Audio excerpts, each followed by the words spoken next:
Welcome to Climate 360. I'm Andrew Mackenzie. And I'm Sam Redston.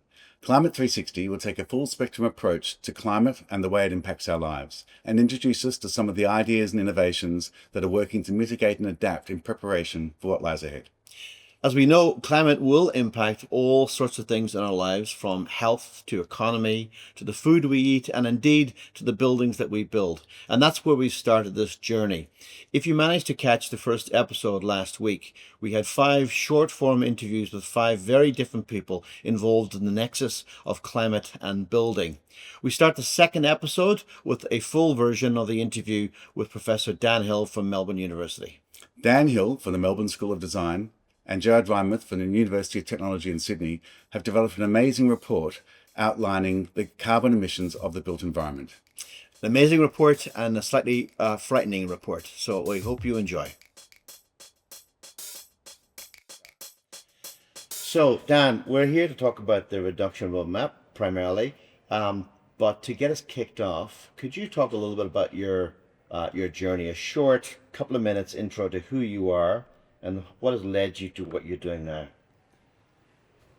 Yes, I'm director of Melbourne School of Design here, which is where we're sat, which is the graduate school at the University of Melbourne in architecture, building and planning.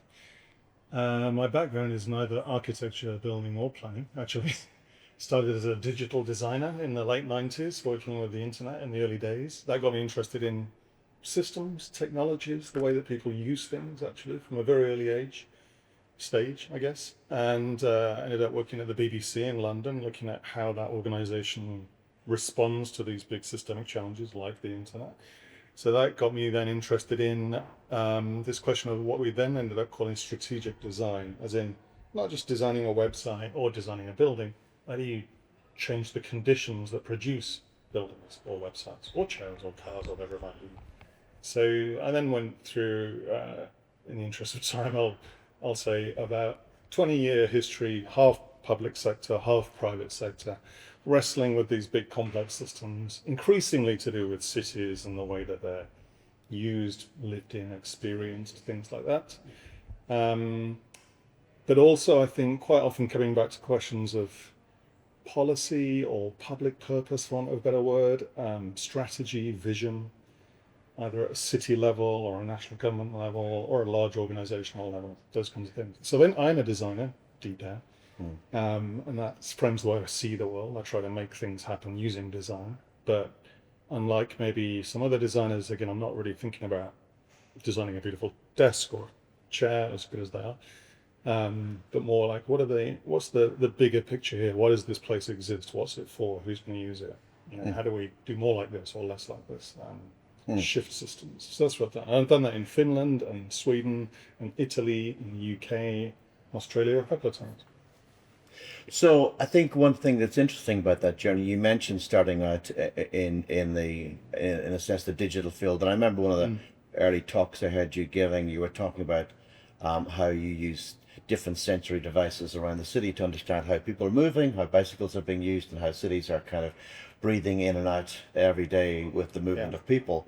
And where that kind of like connects to what you're doing now, it seems to me, is this interrogation of not just an object in terms of a bunch of physical attributes, but an object that sits within a process of living, and thinking about buildings as being things to understand through how they're used as much as through what they're made of.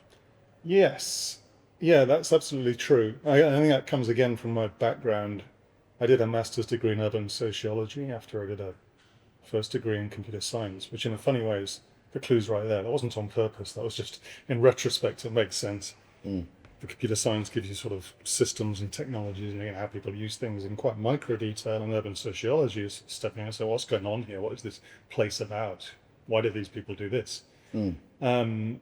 So yeah, I would very much come back to when we're talking buildings and cities and places with this starting point that we don't make cities to make buildings. We use buildings, but in order to have a city, if you know what I mean. So a city is about culture or commerce or community or conviviality, whatever you think it might be about, but it's about those sort of things. The point isn't to make a building. The building is just an enabler of that in some way. We need a building for shelter or to give us a space that encourages culture or encourages conviviality. Same with infrastructure, things like that. Often the industry sort of loses sight of that pretty quickly, as in the job is make a building, make 10,000 square meters with this budget or whatever. And I'm usually trying to step back and say, but hang on, why are we doing this in the first place? Is the answer a building? Probably is part of the answer. It's probably a whole bunch of other things as well. And that's going back to that kind of starting point of the question, like, what's this thing for? What's it about? Yeah. And I think, with the first thing you notice, we'll get into talking about the detail about the reduction roadmap, but the first thing you notice is that there are some big numbers. And in a way, those big numbers themselves are what force a paradigm shift in how you're thinking. Because if you think you've got to shave 12% off something, then you can just take the same model and modify it. The first thing when you come across this report is that this is not a matter of modification. This is a matter of completely transforming how we think about buildings. So maybe let's get into it. Let's talk about the roadmap, and maybe start by introducing its origin, the first one that was put together in Denmark. Could you just talk a little bit about that and how that's rolled out for them in Denmark? Yeah. So the reduction roadmap is, as my colleague on this, Gerard, says here in Australia, is like a save as of the Danish version. We just sort of looked at, that's great, let's do that for Australia. And what was great? Well, in about 2020, I think, thereabouts, a bunch of people in Denmark in the built environment industry, some architectural practices and engineers got together to say, let's actually do the numbers on buildings. If we have signed up to the Paris Agreement, which we have, like most countries have, which is a legally binding agreement, which says we try to limit emissions such that we stay within 1.5 to 2 degrees global warming. That's what it all says, as we all know. Every country has signed up to that, except about 5, now 6, thanks to Trump too. Return of Trump. So, but anyway, most serious countries have signed up to the Paris Agreement. But we all know that we've had difficulty actually getting traction on it, as in emissions continue to go up, in fact. We had more coal burn last year than ever before, globally. And we're burning past 1.5, and looks like we're on our way to 2.7 or thereabouts. So nonetheless, the Paris Agreement is what we have. If you look at that, then you could then say, okay, what does limiting emissions mean? Well, it gives you an emissions budget. This is what the Danes calculated back in 2020. You've got an emissions budget that we need to live within that would keep us at a safe level, a safe operating space for humanity. So there's lots of academic work behind all of those numbers, but you end up with this idea of a budget for the globe, and then you can figure out, well, what's a budget then for a country like Denmark? Let's just pro-rata it down based on its population. And then within that, what's a reasonable budget then for the built environment sector, based roughly on the proportion it currently uses, if you like, of a country's budget. So you get a number, and you can then calculate that, okay, within that, then what's the typical building? And then what's the typical building need to get to stay within this safe operating space? So again, it's very, very simple in a way. We always talk about, quite often conservative politicians say, running the economy is like running a household. You have a budget, you need to live within it. Which always annoys me, but anyway. Using that same example, you've got an emissions budget to work with. It actually changes everything, because you realize that we don't think like that, actually. We just assume that we can set targets for things like buildings or cars or whatever. Yeah. And it's as if there is no sort of finite set of materials on the planet, and of course there is. So the Danes figured out all of this, and figured out therefore their built environment sector needs to go from this down to about this, huge drop, like an almost 90% drop in their case. And they make the point that that is a radically different industry. That's not just the same industry trying a bit harder, or shaving off some marginal gains here and there, some efficiency-led improvements. It's actually a complete reversal in the way that you're thinking. You start to think, we've got a budget. What do we then need to make, given we've got a budget? So what's our most important thing to do? And we can then look at how you make buildings, which buildings you make, things like that. So that was very successful ultimately in Denmark, at least to some degree, in that the ask from that wasn't that, okay, we now all need to down tools and just stop. It was, let's just say, first of all, we need to get this idea of emissions limit one way or another into the built environment regulatory frameworks, which are things like national construction codes. Quite dull, mundane things in a way, but they do define what gets built and how it gets built. And so they said, let's set up the idea of a cascading set of emissions within that. Here's where we are now. Here's where we need to get to in about 9-10 years, based on this 2020. And if we can do that, using that budget carefully, we can get to a point where we could get the built environment industry working within a safe operating space. But don't be under any illusion that this is like a 90% drop ultimately. But we can go down to like 10% a year, 9% a year. So, and they managed to get that into the regulations one way or another, because they led an industry-wide movement then. I got about 500 to 600 different organizations signed up. Architects, municipalities, property developers, investment funds, things like that. And that placed sufficient pressure on the government to say, okay, well, the industry seems to be lobbying for this, then we should probably honour that and do something about it. They didn't get what they wanted, by the way. It's just worth pointing that out. They got about half of the number, if you like, which is what was the number? Important. I can't remember off the top of my head for Denmark. Right. But I think it's about, I think they're about 14 kilograms of CO2e per square meter. And then you get down that's in the planning code now. You come to with a building in the that building over that code, cap, and you don't get planning approval. It's building approval, So that's okay. a slight difference. Yeah, right. Planning is can I make a building in the first place. Building code is actually what defines, what you make it of, what you can't make it of. Okay. Right. All of those. And that's the first in the world, isn't it? Where a carbon cap on building per square meter is in the building code. Exactly. So it's a huge step forward in a way. And what was so inspiring to a whole bunch of us was this was an industry-led movement. In a sense, the industry is saying, we want to change here. For it to be an equitable change, The industry led change the law. Yeah. Right, okay. Yeah. No, this was small firms, architects to begin with, and then engineers actually. And crucially, developers at some point on the journey. Well, Real Dania, for instance, which is one of the biggest investment portfolios in property in the country, they got behind it. I mean, to be clear, there's a set of state infrastructures and other things there, institutions that are in place in Denmark, in countries like it, that we don't have in place here in the same way. So they have things like Blocks Hub, the big built environment centre in the middle of Copenhagen, which is significant. It has, and that's what led part of this work, or have funded some of the early work there, and so on. But still, it was industry-led, lobbying for a legal change, essentially, in the building code. That's incredibly important right there, because there's always exemplars and small prototypes and things like this that could show, yes, we can build within, let's say, 6 or 7 kilograms of emissions per square meter, but most building is unchanged. It just there's nothing forcing it not to. It's not equitable at all in that sense. So you have innovators who have to take a huge amount of personal risk. You'll know them in Melbourne, which ones those are, that have almost gone out of business trying to make sustainable buildings happen. With no support from government, in fact, quite the opposite.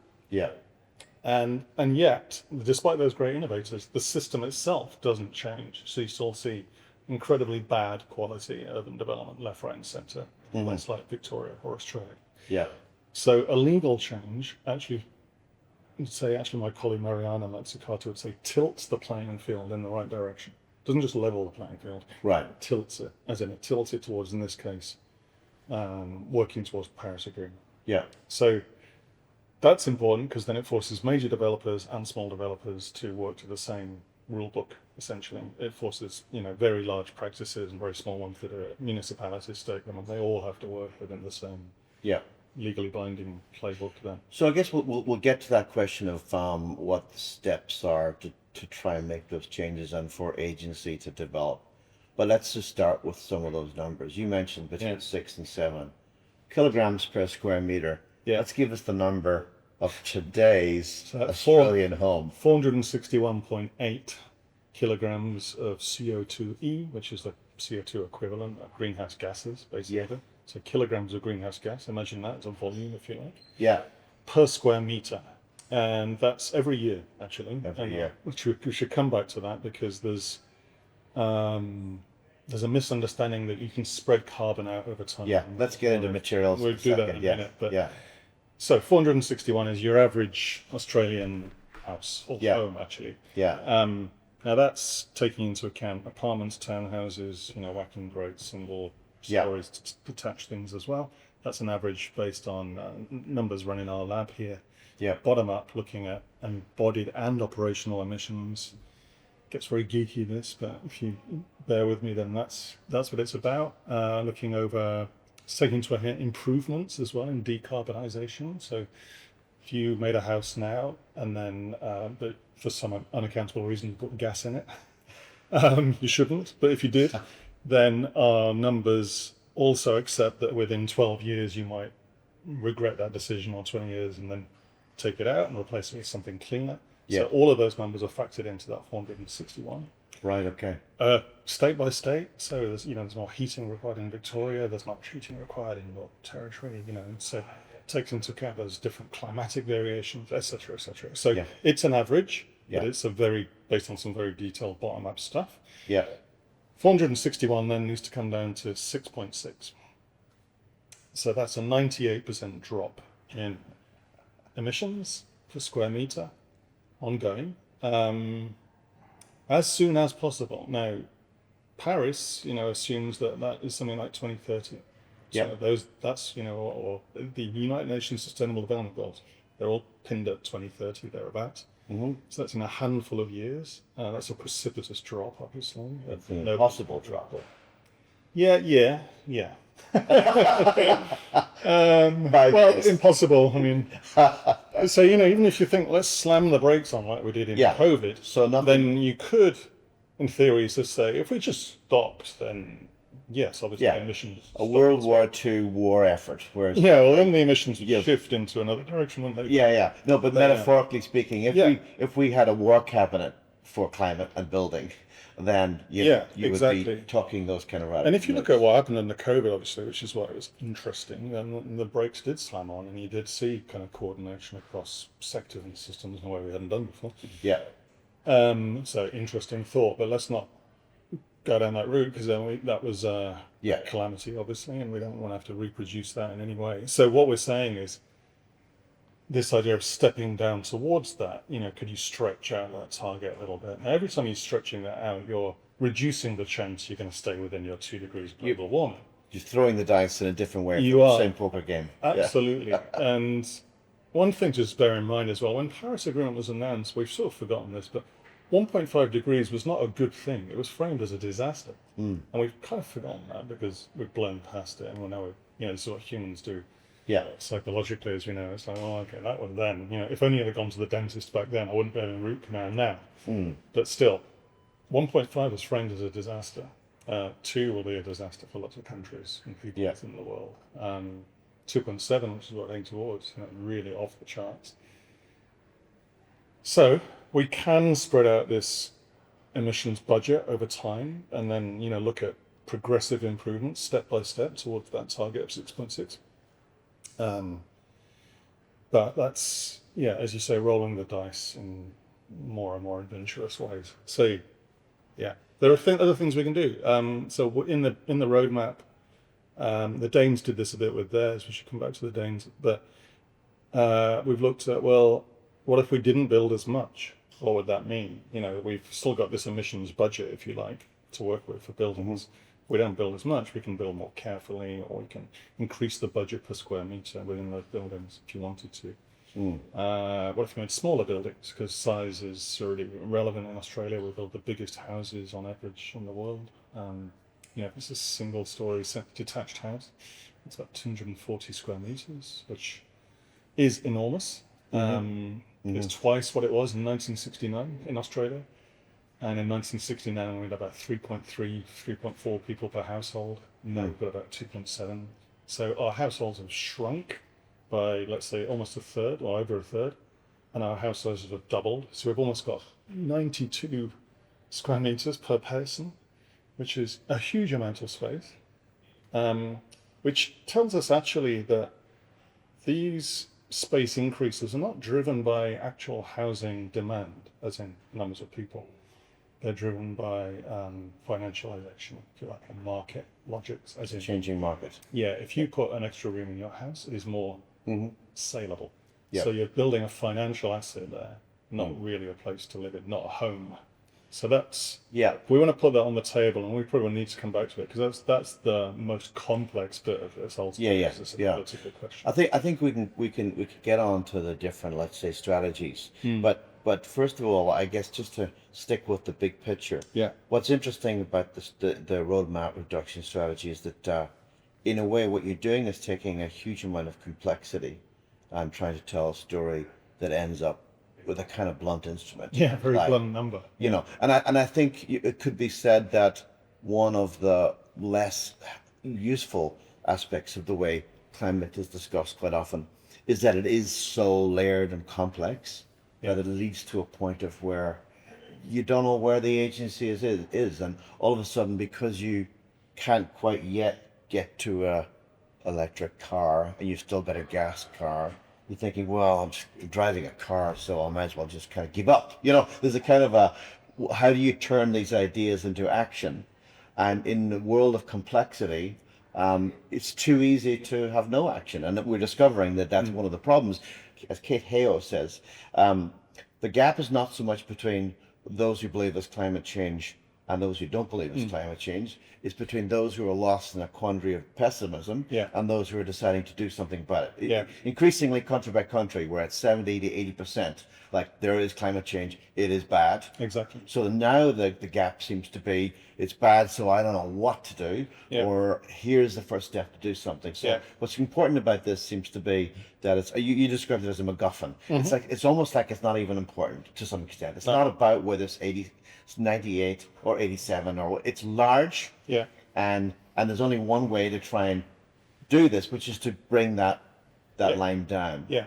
And so I think that's an important thing. I presume that we were very conscious of the need to Absolutely. bring it down to a single one line kind of, you know. Yeah, and there's there's visualizations of that which help as well. As in, here's a big column in a bar chart. Here's a much smaller, 98%.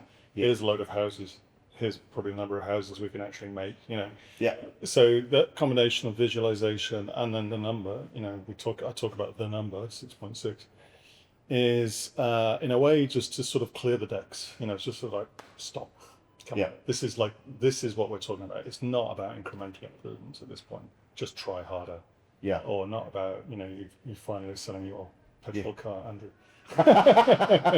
Moving on. No, it's not about like an individual just doing that change. It's actually, this just sort of clears the decks. And you say, I use the MacGuffin a lot actually in the strategic design work. It's Nick from Alfred Hitchcock, and he just, you know, he uses it in North by Northwest, or you can see it in Pulp Fiction, the briefcase that the baddies are after all the goodies. Yeah. It's utterly irrelevant actually to the film. Maltese Falcon. Yeah. What the hell was the point of that thing? Exactly. Yeah. Exactly. The film is about the characters and what they do and their actions and their interplay and emotions and narrative and things like that. So the device is just used to get people in the cinema, essentially. Yeah.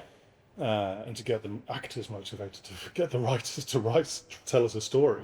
Yeah. And so it's an important thing because it is the trigger for the real debate we now need to have, which is about, okay, buildings, like what are we actually going to do? And in particular, I've come to housing because of this sort of sense that the housing crisis just sits next door to the climate crisis, but they don't really intersect somehow in policymakers' heads or politicians' heads, possibly even the average punter's head.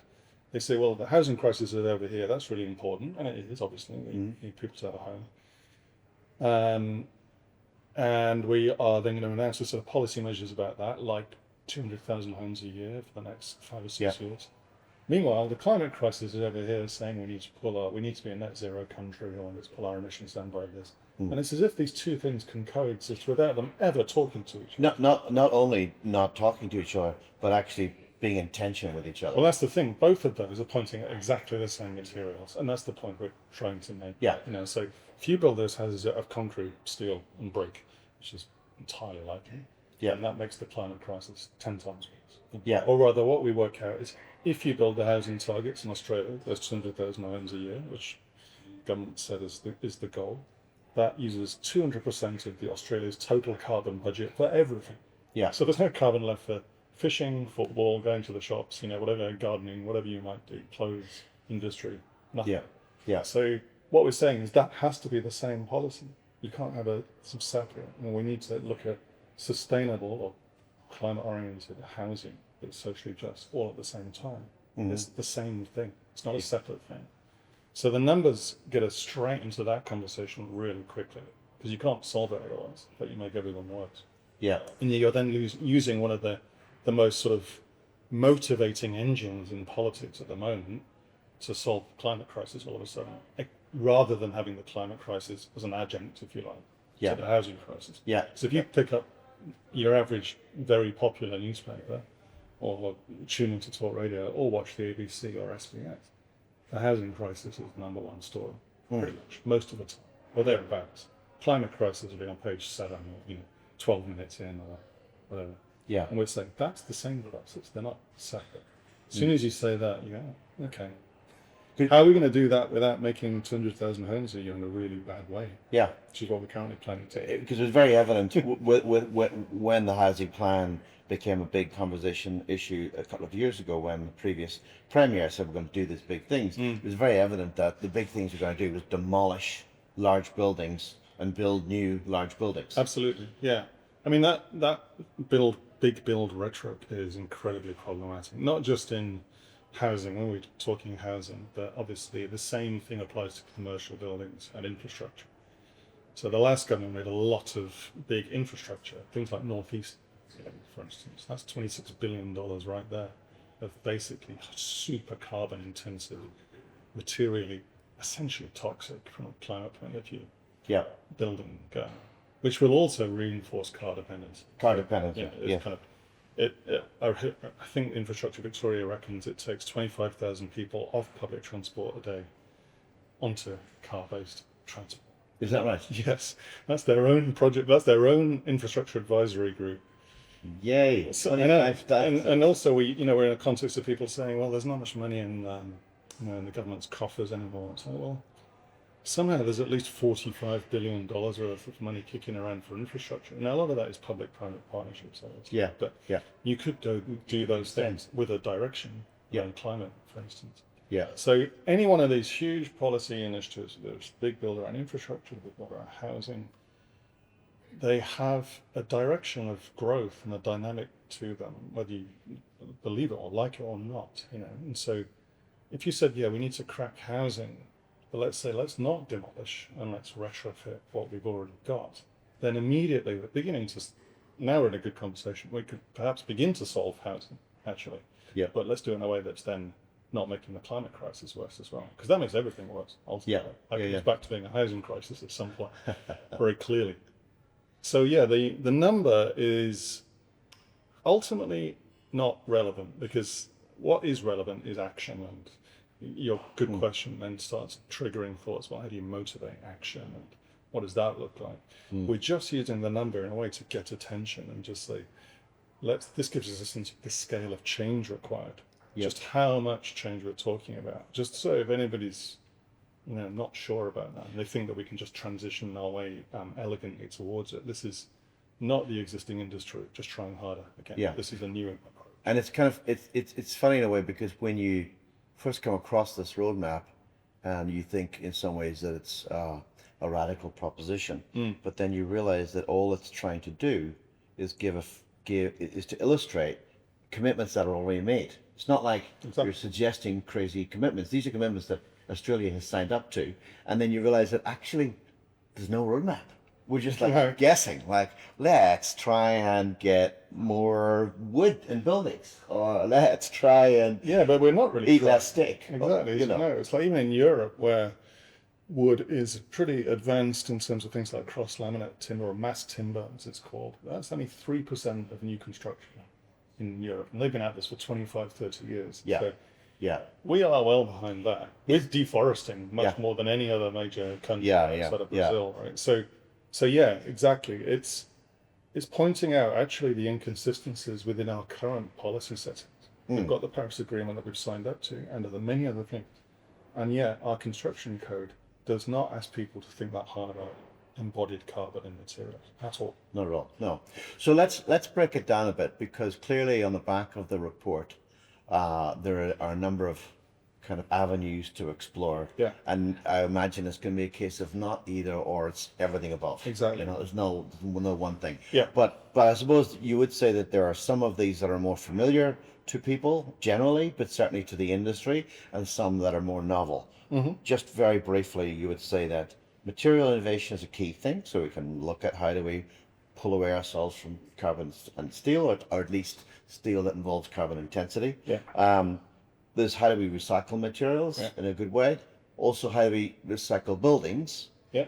And in a way, probably the most complicated, and we'll get to that maybe last, is how do we rethink the space that we have in buildings? So we're not recycling, we're doing the same, but we're just doing more with them. So let's run through those in turn maybe, and let's start with materials, or at least maybe with your research. Does it guide you down the direction of those four and possibly others? Mm-hmm. Does it guide you down the direction of which of those you might categorize? Nothing is really low-hanging fruit, but closer to being not revolutionary.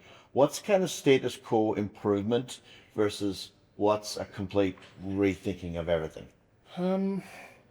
Well, in your question, there's this nagging thing about, is it revolutionary or is it a rethinking of everything?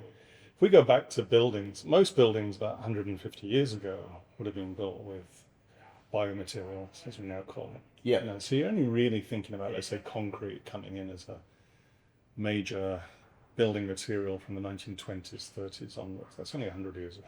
You know, so it's not that long. It's a couple of generations. Apart from Rome, but yes, okay. Yes, no, they would have done it probably in a less carbon-intensive way as well, ironically. So a lot of this stuff is actually, majority of building for all time has been built in ways which are not that carbon-intensive. Yes.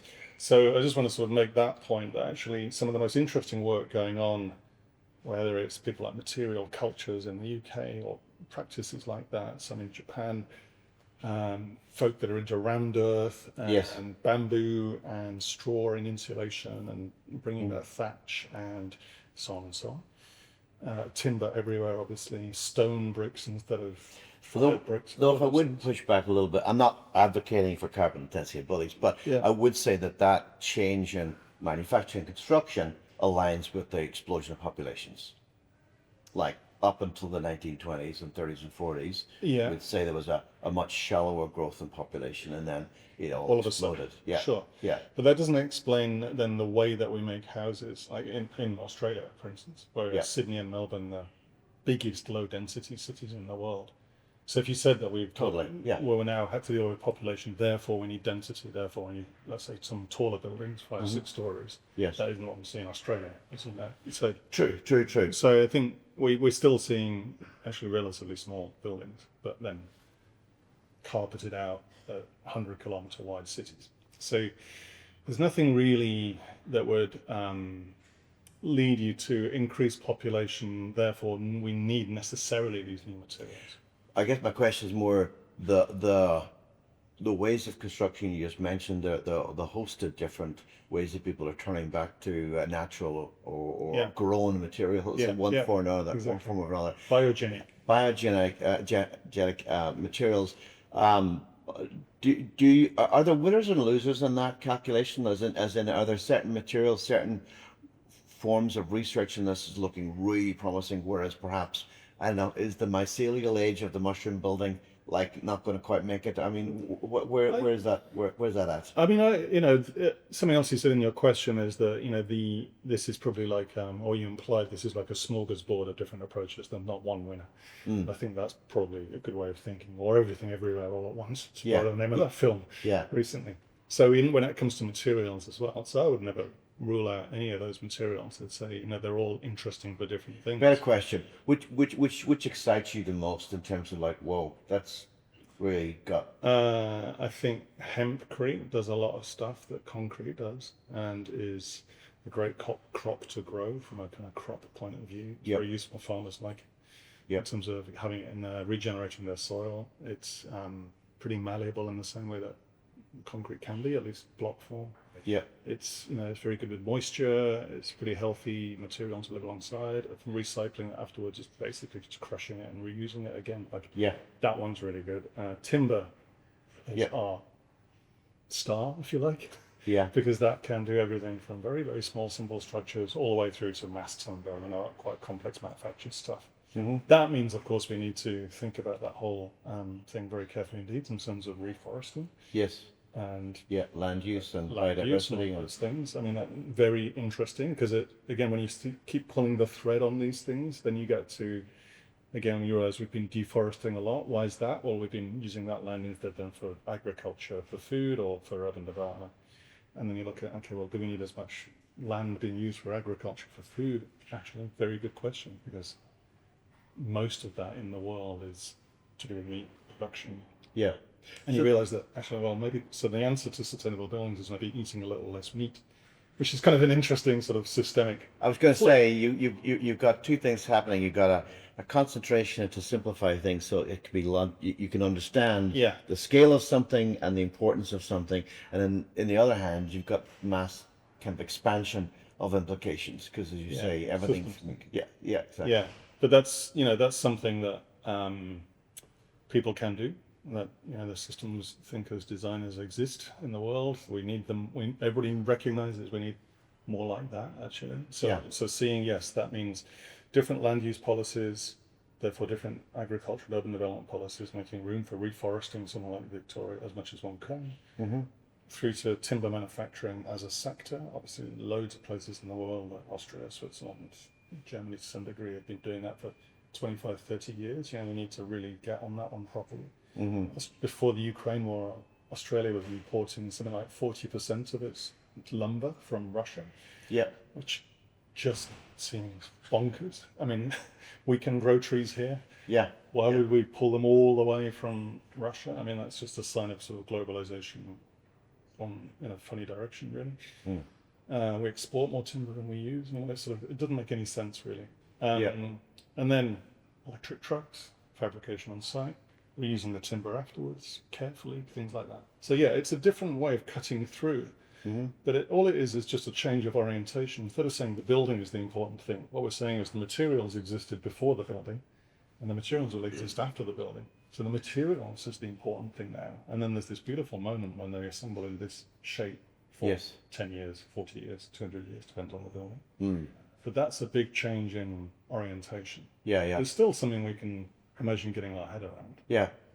You mentioned that there's a kind of a narrative around when you build well and it's going to last 200 years. Kind of get you a slightly get out of jail card free because well, it's concrete, but it's going to last for 200 years. And if you amortize that in a sense, then it's worthwhile. But you don't see it that way. No, and I should really also just credit the people I work with on this because they've been really good at hammering this into my head. Rob Crawford, James Hall, Andre Stefan, to be clear, in particular. And that's from here? Lab, we have at Melbourne Uni. I was going to say we are sitting in the Melbourne School of Design, part of Melbourne University. Exactly. Very nice bits of timber around. Lovely timber building designed by John Wardle. Exactly. Done that, but maybe just... No, those three in particular, I think James, actually, credit him, just said to me, well, but the important thing is the next 5 years. Or 10 years. If we're trying to prevent global heating, warming as soon as possible, let's say, again, Paris says 1.5 to 2 by 2030 or thereabouts. Yeah. What we do over the next 5 to 10 years is by far more important than in 50 years' time. And when you make concrete, you're pumping a lot of the pollution into the atmosphere, in fact, all of it to the concrete bit on day one, day zero. Imagine a factory basically making that concrete, all of those emissions going into the sky. They are there. And they're there next year, and they're there the year after. And that's the stuff, obviously, that's causing the heating. So until we can talk about a giant space hoover or something which pulls that out of the atmosphere, they are there from day one, and day two, and day three, and so on. So, and they're still there in year 50 as well, by the way. And we assume they've not dissipated. So it's a different perspective on urgency, really, that, again, that's where my colleagues really helped me understand that. It's okay, if that is, we've just got to stop it as soon as possible, actually. So it doesn't really matter what we do in 50 years. Because at that point, we might be living in 3 degrees plus. Yeah. And then at that, all bets are off in terms of Yeah. ecosystems there. It doesn't really matter if we've got a beautiful concrete building. Yeah. Which, to be clear, is where the IPCC and the Australian Academy of Science are just saying we're going. And in fact, that's the mid spot. It's somewhere between 2.8 and 4.4. So the Yeah, three. which is So that's kind of established currency. So it is about, I was going to say slam the brakes on as soon as possible. That sounds again like we're stopping, but let's say at least firmly pressing the brake down, slowing down significantly until we know how to build properly. So I think there's something interesting here about building carefully with materials that we know are not emissions intensive. So there's lots of work going on in that area. Again, I just think that is genuinely thrilling, to be honest, because it's suddenly taking care of where are these materials coming from? Where are they? Yeah. How close are they? Who Yeah. made them? Who's going to take care of them later? That is something that the industry does not do at all at the moment. I could swear you could pick any building that you're sitting in and say, do you know where those materials come from? Mostly, I know that actually this desk came from the trees that were on this site. Very rare that you can do that. Mostly people stare blankly at a concrete wall. Or even what the material is, to be honest. Well, indeed. So there's that. But at least most people haven't, well, it looks like brick. But like, where from? Where?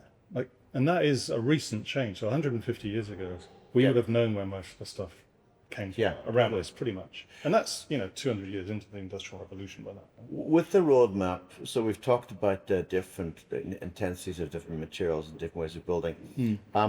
What, if anything, is the role of net thinking, which is to say, how every reference to carbon emissions these days, people are talking net, and often if it's by someone with not enough integrity, that net is some nether kind of plantation that never gets done or gets done badly. Yeah. All the way through to very credible logic around, like for instance, if you are using hempcrete, then the hemp itself is capturing carbon, so it's a negative. It's bringing the ratio down.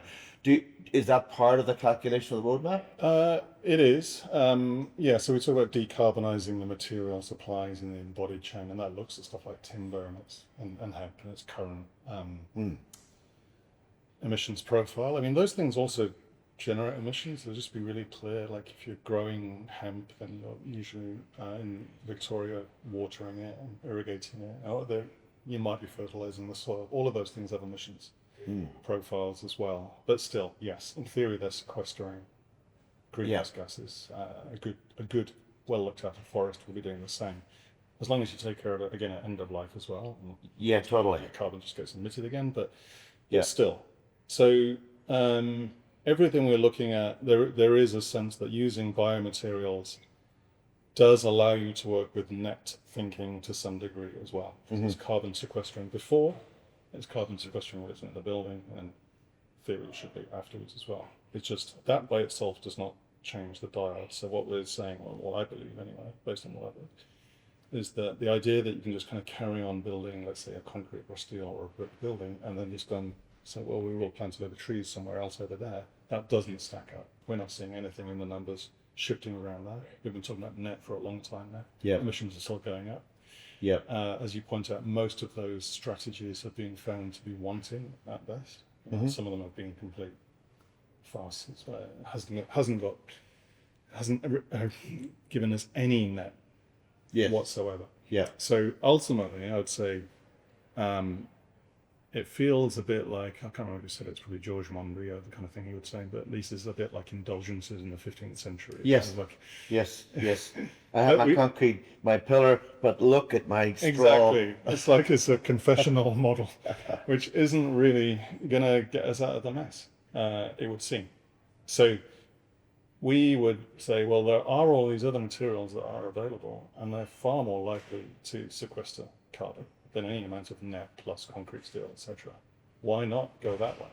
Right. Again, this is how most of humanity is built for Yeah. most of its existence. They're beautiful materials, incredibly rich material power. Yeah. You can make any building you need up to 20, 30, 40 stories, should you wish to. Yeah. Those biomaterials, not that I'm advising you should, but that's entirely possible. So coming back to your point on winners, losers, I would say there's an immense amount of companies and others and farmers and manufacturers who could be building an entirely new materials palette there, an entirely new sector around that type of approach, and different architecture and design to it. And it's beautiful and rich and diverse and vibrant, Yeah. full of life. So is That's the losers, therefore, might be the concrete, steel, etc., and the unthinking use of materials, where, again, as you said, most people don't know what they're made of, they have no idea where they come from. And the built environment sector is worse at that than any other sector that I've seen. Yeah, yeah, and you mentioned the numbers going up. Is what's kind of inescapable is that even when you have incremental improvement in technology, if you are making 10 times as much of that material, you might be halving the carbon intensity per ton, Yeah. but you're still 5 times more than you were last year, which Exactly. is why we're at, what is it, 430 parts per million, which, 10 years ago would be like, oh, No, exactly. and it's where we're at. And then we normalize it. And I mean, there's a lot of things there in that as well. The idea of Jevons paradox is in the more efficient you make processes, actually end up using them more. So Yes. the idea that you The can, Jevons paradox, for those who may not know it. well, it actually comes from an economist looking at coal in the 19th century, where he realized that actually coal was a far more efficient way of heating industry or powering industry than burning wood. And so they assumed actually that the amount of energy required to make British industry work would go down because coal's more efficient as a fuel source than wood. What actually happened was that we just did more industry. And so we used more resources over time. It's Yeah. been, just growth continues like that. And actually then the efficiency fuels increased consumption, Yeah. not less. It's not more efficient ultimately. Yeah, So- which today's comparison might be the use of energy, where as soon as you've got a massive array of PV on a cell, all of a sudden you forget about energy, so you've got everything powering all the time. Yeah, so you, Potentially. so you drive to Coles in your electric car instead of cycling, and so it's like, because you're thinking, well, that's fine, it's coming from the roof, but of course what it's not taking into account is all of the embodied carbon in making the electric vehicle, Yeah, yeah. and killing the roof and things like that. So yeah, this is what I think there's a guy called Jean-Baptiste Fresseau, I believe that's his name. He's just written a book called More and More and More, which is about this idea that there isn't really a transition happening. So we're moving towards more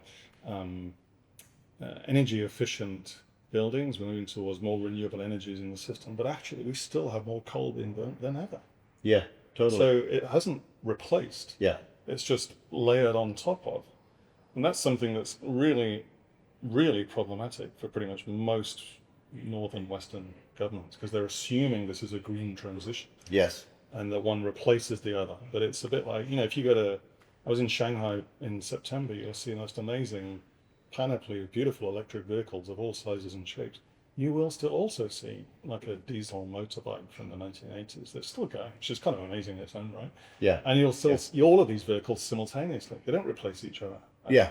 And you made the point that in your document that I think it's UK's current car policy around moving to EVs has this wonderful picture of how if we all move to EVs, then we'll solve the problem. Except what, Dan? Well, the policy is by 2050, all vehicles in the UK will be electric, essentially cars and vans. So that means new vehicles by 2035 or thereabouts will have to be electric. And it's worked by Harrington et al., a bunch of scientists, and they wrote to the Chancellor about it, saying that if that's to do that, we would need something like twice the amount of cobalt in the world just to do that. That one thing, Just to do the UK. just for the UK. Yeah. And 75% of the lithium, most of the neodymium, whatever neodymium is, etc., etc. Like all of those raw materials in the world just to do that for the UK, and actually would be increasing the amount of vehicle miles travelled as well during that time because people are less efficient with these kinds of Yeah, things. And so that's not taking into account Japan also saying the same, and Nigeria, and Yeah. America, and France, and so on. So no one's really thinking again of this budget, thinking like an emissions budget or a materials budget. As in, it's interesting with energy because that is abundant actually. Renewable energy from solar is extraordinarily abundant. We have effectively infinite amounts of that stuff. We need to capture about 6% of it. Silica and other parts of the PV needs to be mined nevertheless. I mean, there is. For sure. So the materials bit is the tricky bit. Yeah. So not the energy bit. Yeah, no, true. True. So we're in this world where you have, bounteous free energy essentially, but it relies on realizing that actually, we don't have the materials for it. And the same with cars, and the same with anything that is going to be electrified essentially relies on those rare minerals. And that's where the rock that we're sitting on is just a finite thing. That's why no doubt some people are thinking of colonizing other planets, but let's just assume that's an even more absurd idea than net zero indulgence. We won't even go there. So anyway, so you come back to that. We're not really thinking about. We've got a finite question here. It's sort of, so we might have bounteous energy, but the materials is the thing we now need to be very careful with, and that's where we start with the roadmap with buildings again, saying okay, if we have X amount of materials to work with, or X amount of emissions, which are really related to the materials. What do we need to make? So that's a very different way of thinking, as opposed to we can just make anything. And we'll just try and make it more efficient. So if you come back then, so what do we need to make? That's when you do get into really interesting questions of housing. Like, what are the gaps in the housing market in Australia? Because those are the bits that we need to make to close the gap. And we can talk about that. So, exactly, because in a sense, what we're saying is that there are lots of wonderful innovations to be made in materials, but it doesn't get us out of jail that we can't assume that we can just keep building at the same rate that we are building. And therefore, there's a few lines of inquiry there. One of them is, how do we reuse buildings in a different way? And there has been some interesting work being done on that, I believe. Actually all over the place. But I think just picking one, I think Hassel did an interesting study of commercial buildings in Melbourne that has sufficiently narrow footplate that meant that the depth of the plan allowed for access to natural light, etc. And it turns out there are tens of thousands of square meters in the city of Melbourne alone that could be cost effectively transformed. So that's a significant part of what you're looking at? Exactly. And so, because if you come back to saying we've got a budget, then that means that anything new build needs to be just careful. Where are the gaps? So we can build things that are new. That's great, but from a very different starting point, closing it, filling in the gap here. There's a gap here. There's a gap here. There's a gap here. As opposed to this whole idea, let's just demolish that, and then we can just blank piece of paper. Again. So this says let's work with the stuff we've already got. And there's loads of amazing stuff globally going on. In places like Japan, where obviously declining population puts this on the table. They realise actually we've got more buildings than we need. Numerous reasons why that's happening all over the world. You've got places like Belgium, weirdly seems like a heartland for this. Rota and other practices that are doing essentially, how do you go into buildings, take care of the materials, log them all carefully, and dust them down, make them reusable. I mean, it's beautiful work again. And stuff like Hassel and others here, who are looking at the existing building stock as the starting point. And that would be an enormous change. If you said this would be another regulatory shift to say the existing building stock should be the starting point. Once you've exhausted the possibility of that, then you can make a new one. I can never remember where the words came from, but the most sustainable building is a building that's being built. That exists. I mean, it depends, because it's true in terms of materials, probably. We've got all kinds of gnarly stuff in materials, like asbestos in some of those buildings. So what we're going in and retrofitting is not easy, which is why, again, I find that then it's super interesting as a creative challenge to solve. You've got air conditioning systems from the 1980s that might be a disaster, so it's not straightforward, but massively interesting, like detective work. To be honest. So that's a good one. But as long as you can get into the building and make it run sustainably, which means re-insulating the building, probably again putting local energy forward and stuff like that, then sustainable building is one that's already been built. So that should be the starting point. And that isn't the case at the moment in the regulations, planning codes, or building. There's nothing really to stop people pulling down buildings if they really want to. And the tendency is that's the easiest way to design, build, and make money from afterwards. It's just to pull it down. We have to flip that logic on its head. Not easy, but that would be the way to go. And the way that would have to happen is in the really building and planning code, so that a new building would have to demonstrate that somehow or other the lost carbon that was sunk into the previous building can be calculated as being sort of and it's also not just carbon. Obviously, it's the heritage value of the building. There's numerous types of value there: material, social, cultural, etc., which we tend to dismiss pretty quickly because we don't have a language for it or a way of valuing it economically, whatever it might be, under the current logics. So yes, that would be the starting point. Absolutely. That applies to housing as well as commercial. Probably applies to infrastructural as well. As in, how would a city like Melbourne move around? Let's say you didn't spend 26 billion on North Eastland. A bit late for that one. It's halfway through. Yeah. But I worked out once you could buy a bike for every single person of working age or school age in Melbourne, and an e-bike for every household for about $6 billion. So, a city of 5 million people, and you could literally give them a micro-mobility solution for free for a quarter of the cost of one of those big roads.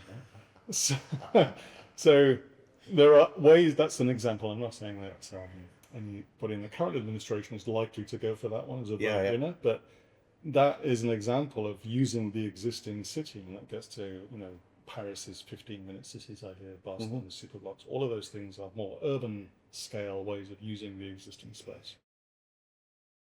At this point, it was clear that Dan had a lot more to say, and it was good stuff. So rather than edit it back or keep it going now, we're going to create a second part 2 next week. So please join us when we expand the conversation out to a broader spectrum, talking about economics and capital and how all of this impacts the carbon emissions of our buildings. See you next week.